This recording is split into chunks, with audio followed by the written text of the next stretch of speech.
आज हम आपको एक और नई क्लास में, ठीक है, यूज ऑफ देयर का प्रयोग बताते हैं। ठीक है, यूज ऑफ देयर का यूज किस तरीके से किया जाता है। ठीक है, तो सबसे पहले हम इनके हल्के हल्के कॉन्सेप्ट जानते हैं। ठीक है, तो यूज मतलब नो सब्जेक्ट नो एक्शन। ठीक है, नो सब्जेक्ट नो एक्शन। ठीक है, इसकी हिंदी में देखो क्या लिखी हुई, जिस वाक्य में, ठीक है, न तो सब्जेक्ट हो, जिस वाक्य में न तो सब्जेक्ट हो और न ही कोई कार्य हो, ठीक है, तब वहाँ पर देयर का यूज करते हैं। तब वहाँ पर क्या करते हैं, देयर का यूज करते हैं। ठीक है, देयर वाले सेंटेंसों में ना तो कोई सब्जेक्ट हो, ठीक है, और ना ही कोई कार्य होता है। ठीक है, तब वहाँ पर हम देयर का यूज करते हैं। अब देखो सबसे पहले वह एक चित्रकार है, ठीक है, ये हमारा सेंटेंस है। ठीक है, तो वह एक चित्रकार है, तो आराम से बना देंगे इसको, he is a painter, he is a painter. ठीक है, आराम से इसको हम इंग्लिश में ट्रांसलेट कर देंगे। ठीक है, अब यहाँ पर है एक चित्रकार है, ठीक है, एक चित्रकार है, मतलब कहने का यह है यहाँ पर वह शब्द था, यहाँ पर वह शब्द नहीं है। तो ऐसी जगह पर हम जो रूल्स देखेंगे तो वो क्या देखेंगे, तो सबसे पहले हम यहाँ पे देखेंगे जो हमारा देयर वाला जो मतलब रूल्स है। ठीक है, उसमें जब हम वाक्य को इंग्लिश में ट्रांसलेट करेंगे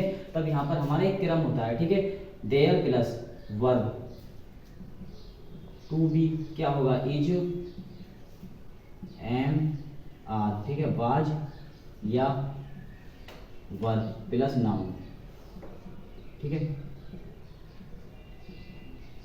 ठीक है, अब यहाँ पर देखो एक रूल्स और होता है, एक रूल्स ये हमारा ये है, subject plus verb to be, ठीक है, क्या, इज एम आर वाज या वर्ब, ठीक है, प्लस कॉम्प्लीमेंट। कॉम्प्लीमेंट का मतलब होता है वाक्य को पूरा करने वाला। ठीक है, अब यहाँ पर देखो वह एक चित्रकार, तो ये हमारा पेंटर क्या हुआ, हमारा पेंटर हो गया कॉम्प्लीमेंट। ठीक है, क्या हो गया, कॉम्प्लीमेंट। कॉम्प्लीमेंट मतलब क्या नाम है, वाक्य को पूरा करने के लिए। अब यहाँ पर हम इस चित्रकार को छोड़ दें, वह एक है, क्या है हमें थोड़ी ना पता है क्या है। अब यहाँ पर वह एक चित्रकार है, तो he is a painter, painter मतलब हमारा कॉम्प्लीमेंट है, वाक्य को पूरा करने के लिए हम कॉम्प्लीमेंट का यूज करते हैं। अब इस वाले पोर्शन में आ जाओ, देयर वाले में। ठीक है, अब हम देयर के बारे में बात कर रहे हैं, तो देयर वाले उसमें आ जाइए रूल्स में। ठीक है, एक चित्रकार है, ठीक है, हमें क्या पता कौन चित्रकार है, इसमें ना तो सब्जेक्ट दे रखा है, ठीक है, और ना ही कोई कार्य दे रखा है। ठीक है, तो यहाँ पर सबसे पहले हम देयर का यूज करेंगे, देयर। ठीक है, अब देखो है आ गया, तो there is a painter, there is a painter. ठीक है, एक चित्रकार है। अब देखो जिस वाक्य में किसी वस्तु या प्राणी का होना बताया जाए, ठीक है, लेकिन सब्जेक्ट नहीं हो, तो वहां पर हम देयर का यूज करते हैं। जिस वाक्य में वस्तु या प्राणी का बताया जाए, वस्तु या प्राणी का होना बताया जाए, उसमें सब्जेक्ट हो, तो ये वाला रूल्स लगेगा।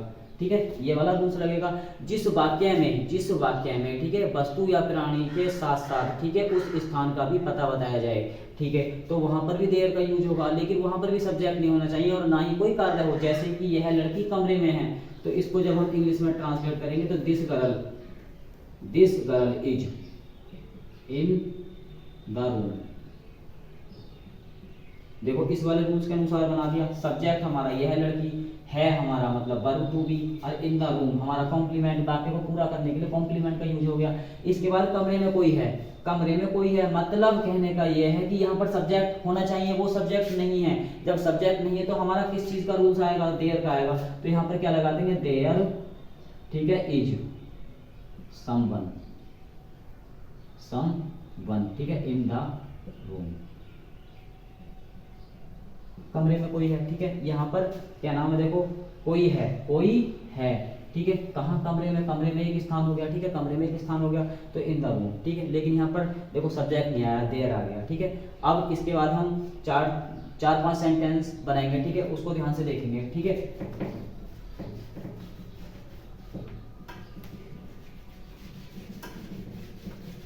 देखिए देयर वाले वाक्य को इंग्लिश में ट्रांसलेट करने के लिए सबसे पहले हम रूल्स लिखेंगे, देयर प्लस बी। ठीक है, क्या मतलब, इज एम आर और वाज वर्ब प्लस नाउन। अब देखो यहाँ पर हम सेंटेंस लिखते हैं। ठीक है, क्या, दो शेर थे, फिर इसको इंग्लिश में ट्रांसलेट करेंगे तो क्या लगाएंगे, देयर। ठीक है, देयर के बाद अब हमें बी का यूज करेंगे, इज एम आर। अगर हमारी प्रेजेंट टेंस में बात होती है तो इज एम आर का यूज करेंगे। ठीक है, सब्जेक्ट को सॉरी दे क्या नाम है, मतलब प्रेजेंट के अकॉर्डिंग देखेंगे। ठीक है, अब यहाँ पे हमारा बाज या बर आ रहा है। ठीक है, तो यहाँ पे आ गया थे, तो बाज बर में से लगाएंगे, तो दो शेर थे, कितने शेर थे, दो। ठीक है, तो there were 2 lines, there were 2 lines. ठीक है, अब यहाँ पर एक सेंटेंस और लिखते हैं। ठीक है, तालाब में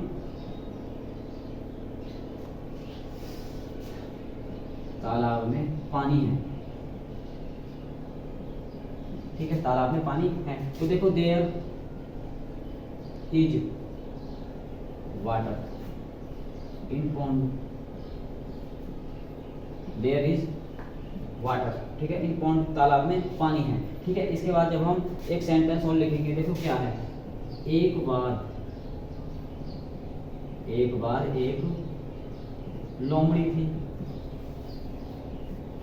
एक बार एक लोमड़ी थी, एक बार एक लोमड़ी थी, लेकिन दो लोमड़ी तो नहीं थी ना, तो इसलिए यहाँ पर हम वाज का यूज करेंगे पास्ट टेंस में, ठीक है। यहाँ पर लिखेंगे एक बार मतलब वंस, क्या लिखेंगे वंस। अब यहाँ पर हम देयर का यूज करेंगे, वंस देयर, ठीक है, वाज ए फॉक्स, ठीक है। एक सेंटेंस और लिखते हैं हम यहाँ पर, एक सेंटेंस और लिखते हैं, ठीक है, कमरे में, ठीक है, कमरे में एक बिल्ली है, ठीक है। तो क्या लिखेंगे, देयर इज ए कैट, ठीक है, इन द रूम। ये तो हमारी एफर्मेटिव सेंटेंस बनाने की मतलब ट्रिक हो गई, ठीक है। अब हम नेगेटिव सेंटेंस को देखेंगे किस तरीके से बनाएंगे, ठीक है। तो आइए हम नेगेटिव सेंटेंस के बारे में मतलब देखते हैं किस तरीके से बनाएंगे। देखिए नेगेटिव सेंटेंस में क्या होगा,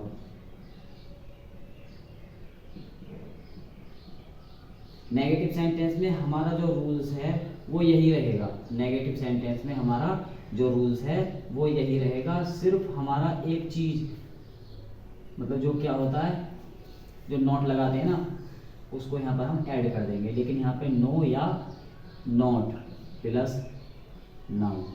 अब देखो नेगेटिव वाले सेंटेंस में नो और नॉट, ठीक है, इसमें बहुत बड़ा कॉन्सेप्ट है, इसमें क्या है, बहुत बड़ा कॉन्सेप्ट है। तो हम जब इसको इंग्लिश में ट्रांसलेट करेंगे, ठीक है, जब हम नेगेटिव सेंटेंस के जो सेंटेंसेज हैं, ठीक है, नेगेटिव सेंटेंस में जो मतलब कुछ हमारे सेंटेंस हैं उनका जब हम जिक्र करेंगे तो सबसे पहले हम नो या नॉट के बारे में बात करेंगे। अब सबसे पहले हम कर लेते हैं नॉट के लिए, नॉट के लिए,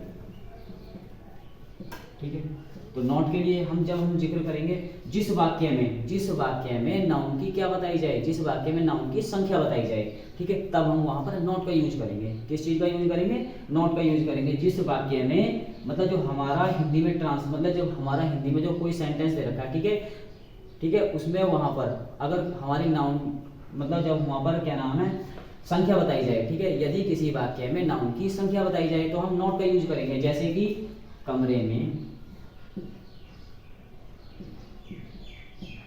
दो पंखे नहीं है,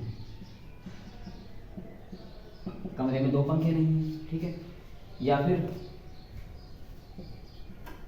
इसको देखिए, कमरे में दो पंखे नहीं है, तो यहाँ पे देखो किस तरीके से बनाएंगे, देयर, ठीक है, यहाँ पर संख्या बता देंगे, नाउन की क्या बता दी, संख्या बता दी कि कमरे में दो पंखे नहीं है, ठीक है, देयर, फिर क्या लगा देंगे, आर, ठीक है। अब यहाँ पर देखो नहीं, मैंने आपको बताया था यदि किसी वाक्य में क्या नाम है संख्या बताई जाए तब वहां पर नॉट का यूज करेंगे। तो देयर आ गया, फिर क्या नाम है यहाँ पर आर आ गया, फिर नो छोड़ देंगे, नॉट लगा देंगे, देयर आर नॉट, ठीक है, टू फैंस,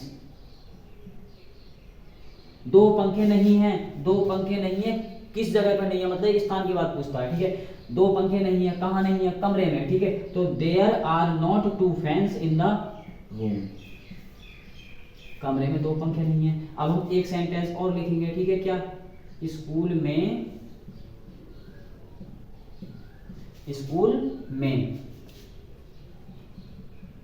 5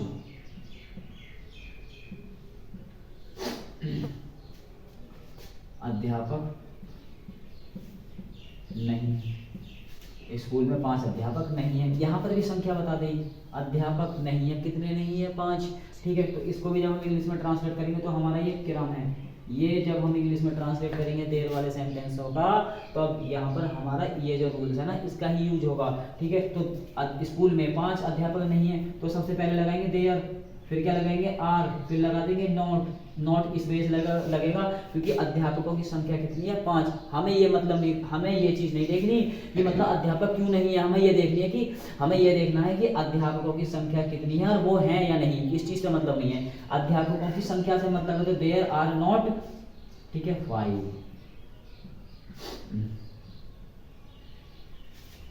टीचर्स, ठीक है, इन स्कूल, ठीक है, देयर आर नॉट 5 टीचर्स, ठीक है, 5 अध्यापक नहीं है, कहाँ नहीं है, स्कूल में, ठीक है। तो ये 2 सेंटेंस हो गए, ठीक है। अब हम करते हैं नो का, ठीक है। अब हम नो की बात करते हैं। नो का यूज किस जगह पे किया जाए? नो का यूज हमारा जो होगा, मतलब नो का यूज जब करेंगे जब नाउन की संख्या नहीं बताई जाए। नाउन की क्या नहीं बताई जाए? संख्या नहीं बताई जाए, मात्रा बताई जाए। यदि हमारे किसी भी वाक्य में नाउन की संख्या नहीं बताई जाए और नाउन की मात्रा बताई जाए, ठीक है, तब हम वहाँ पर नॉट के स्थान पर नो का यूज करते हैं, ठीक है। नॉट के स्थान पर किस चीज़ का यूज करते हैं? नो का यूज करेंगे। जैसे कि चाय में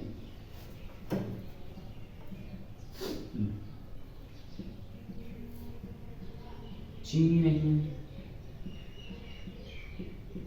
चाय में क्या नहीं है? चीनी नहीं है। यहाँ पर चाय की संख्या थोड़ी, चीनी की संख्या थोड़ी ना बताएगी, चीनी की मतलब एक मात्रा बताई गई है। तो इसको जब हम इंग्लिश में ट्रांसलेट करेंगे तो कैसे बनाएंगे? There are, oh sorry, there is no sugar in tea. There is no sugar in tea, चाय में चीनी नहीं है, ठीक है। चाय में क्या नहीं है? चीनी नहीं है। अब देखो, पेड़ पर पक्षी नहीं थे, एक सेंटेंस और है, पेड़ पर पक्षी नहीं थे।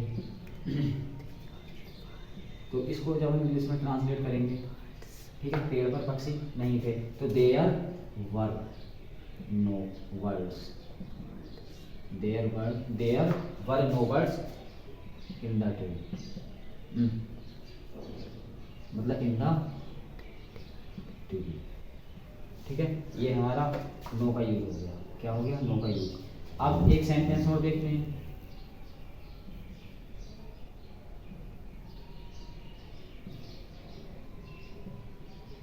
दूध में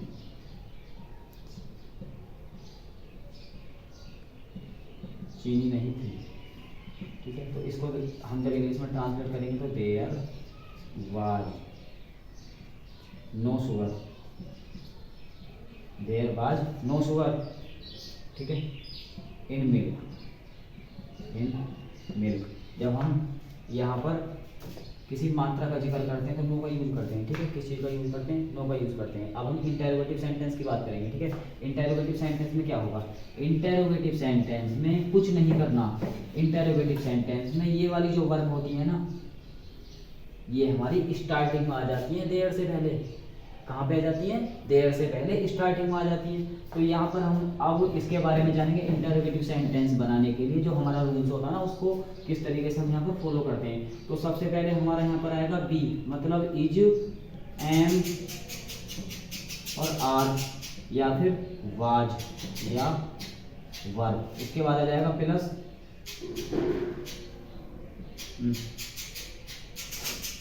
देयर प्लस नो या नॉट। इसके बाद प्लस नाउन, ठीक है।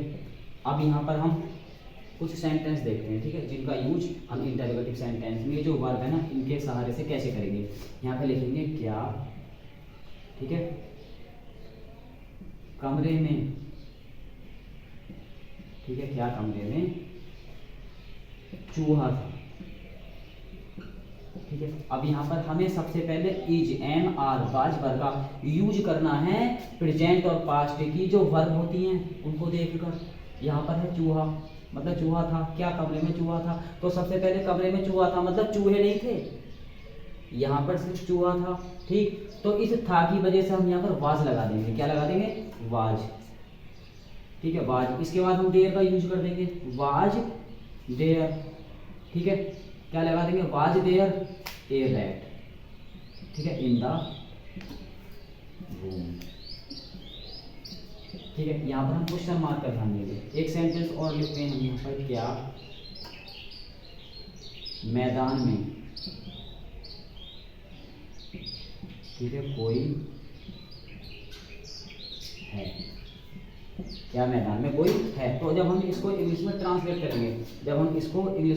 करेंगे, तो सबसे पहले क्या करेंगे, क्या मैदान में कोई है, मतलब एक चीज की बात हो रही है, तो यहाँ पर क्या करेंगे, सबसे पहले लगा देंगे इज, फिर लगा देंगे देयर, ठीक है, इज देयर है समवन, मतलब कोई, इज देयर समवन, ये सेंटेंस बना हमारा, क्या कोई है, इज देयर समवन, क्या कोई है, कहां पर, मैदान में। ये एक स्थान की बात हो गई, लेकिन यहाँ पर सब्जेक्ट नहीं आया।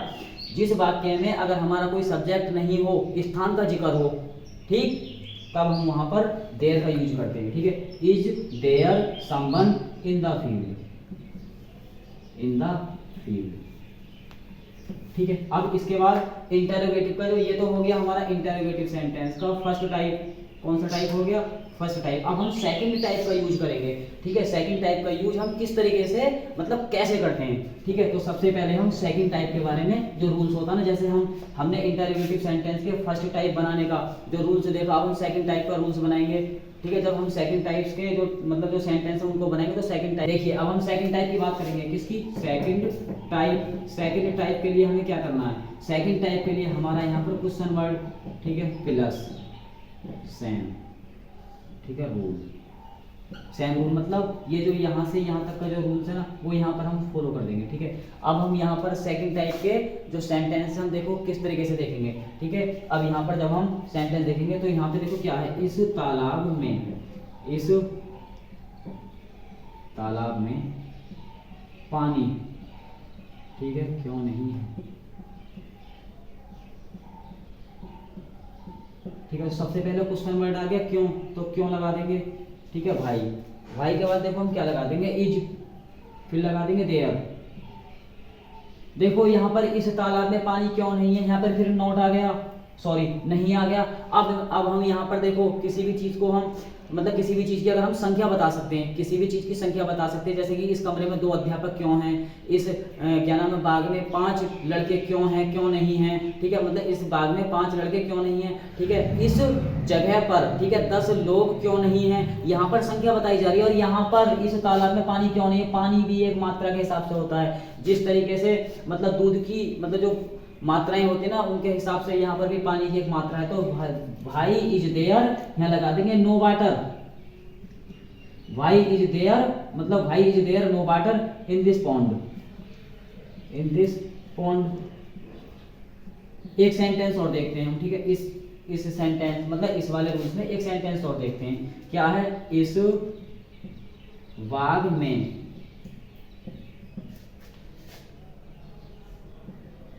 आम क्यों है, देखो आम क्यों हैं, ठीक है। तो क्या करेंगे, जब हम इस सेंटेंस को इंग्लिश में ट्रांसलेट करेंगे, तो सबसे पहले भाई देखो क्यों हैं, बहुत सारे आम हैं, तो भाई आर देयर मैंगोज, भाई आर देयर मैंगोज, ठीक है, इन दिस,